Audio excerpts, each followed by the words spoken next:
मनुष्य के पूर्वजों की अन्य कोई जाति अब जीवित नहीं है। वर्तमान जंतुओं में जो समूह उनके निकट संबंधी होने का दावा कर सकता है उसे प्राइमेटीज कहते हैं। यह स्तनियों का एक समूह है। मानव विकास के अध्ययन में प्राइमेटीज का संक्षिप्त विवरण आवश्यक हो जाता है। प्रख्यात जीवाश्म विज्ञानी जी सिम्पसन के अनुसार प्राइमेटीज का वर्गीकरण इस प्रकार कर सकते हैं। प्रोसिमी टार्सियर। टार्सियर की केवल एक जाति होती है जो पूर्वी एशिया के द्वीपों में पाई जाती है, परंतु इसके जीवाश्म यूरोप और अमेरिका में भी पाए जाते हैं, जो इनके विस्तृत वितरण के द्योतक हैं। लीमर। ये मेडागास्कर द्वीप पर ही पाए जाते हैं और वृक्षवासी होते हैं।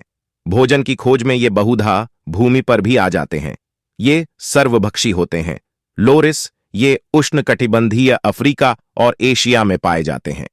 छोटे और समूरदार होने के कारण ये लोकप्रिय पालतू जंतु माने जाते हैं। नवीन संसार के वानर। इनमें निम्नलिखित जातियां हैं। मार्मोसेट। मार्मोसेट उष्णकटिबंधीय अमेरिका में पाया जाता है। यह वृक्षवासी और सर्वभक्षी होता है। सीबस। ये उष्णकटिबंधीय अमेरिका में पाए जाने वाले वृक्षवासी वानर हैं जो मानवाकार कपियों की भांति साधनों या करण का उपयोग करते हैं।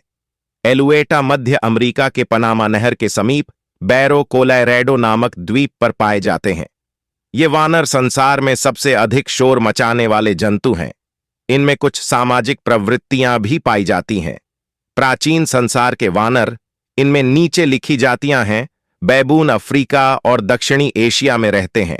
ये माप में भेड़िए के बराबर होते हैं। इनकी थूथन लंबी और कुछ छोटी होती है।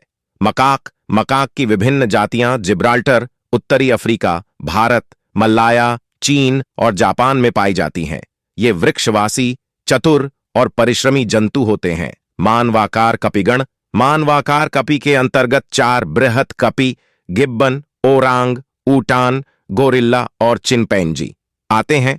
यद्यपि बृहत कपियों और मनुष्य में अनेक समानताएं अवश्य पाई जाती हैं, फिर भी इन्हें मनुष्य का पूर्वज कहना सर्वथा त्रुटिपूर्ण होगा, क्योंकि जहां मनुष्य तथा इन कपियों में समानताएं मिलती हैं वहां उनमें और पूर्व वानरों में भी कुछ मिलता है।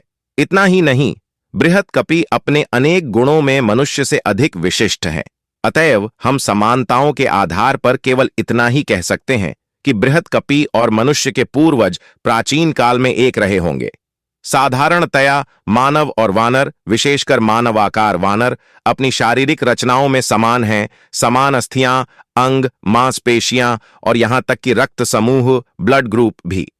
परंतु सूक्ष्म परीक्षण पर अनेक अंतर भी मिलते हैं, जो मुख्यतः मनुष्य के खड़े होकर 2 पैरों पर चलने के कारण हैं। उदाहरणार्थ, कपियों के प्रतिकूल मनुष्य की टांगें हाथों से अपेक्षाकृत लंबी होना, कूल्हे की अस्थि के आकार और स्थिति में परिवर्तन, पैरों के अंगूठों का अन्य उंगलियों की सीध में आना तथा स्वयं पैरों का छापाकार हो जाना आदि।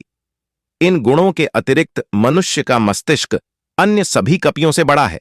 जहां कपियों की कपाल गुहा का आयतन 350 से 455 घन सेंटीमीटर है, वहां मनुष्य का 1200-1500 घन से मीटर तक है।